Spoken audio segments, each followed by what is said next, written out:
ఇరాన్తో link అయిన వాళ్ళు కాదు, వేరే వాళ్ళు. ఓకే. అండ్ సార్ ఇప్పుడేమో ఓవైపు ఒమాన్తో యుఎస్ చర్చలు జరుపుతూ ఉంది ఇటువైపు, మరోవైపు చూస్తేనేమో ఆయిల్ ట్యాంకర్స్ పైన మిజైల్ అటాక్స్ జరగడము, అంటే ఇరాన్ ఫాలో అవుతున్నటువంటి డబుల్ గేమ్కి ఇది ఒక ఎగ్జాంపుల్ అనుకోవచ్చా సార్? ఇరాన్ పూర్తిగా ఏమిటంటే అమెరికన్ డిమాండ్ చేస్తుంది, ఓడిపోయారని చెప్పేస్తుంది. తర్వాత ఏంటి, ఒమాన్ దగ్గర నుంచి రూట్ ఉన్నది, అసలు ఇరాన్ సైడ్ వెళ్ళక్కర్లేదు హోర్మోజ్లో. ఇప్పటి నుంచో ఆ రూటే చాలామంది వాడేవారు, కానీ అది వాడటానికి వీలేదు, మా రూట్ వాడాలని ఇరాన్ కండిషన్ పెట్టి.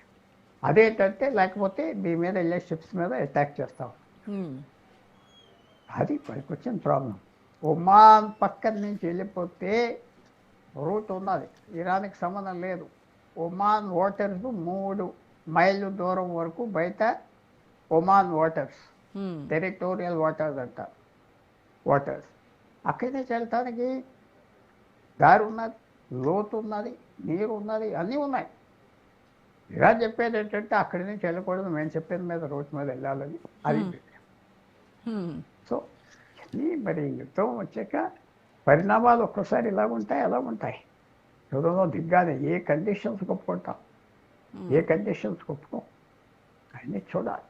ఎలాంటి కండిషన్స్ ఏంటి, ఎలాగైనా ముందుల ఆయిల్ వెళ్ళటానికి ప్రయత్నం చేస్తున్నారు ట్రంప్.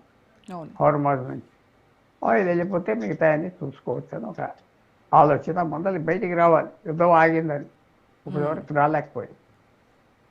అవును. ఇప్పటికే సార్ ఇరాన్ ఎయిర్ స్పేస్లో యుఎస్కి సంబంధించినటువంటి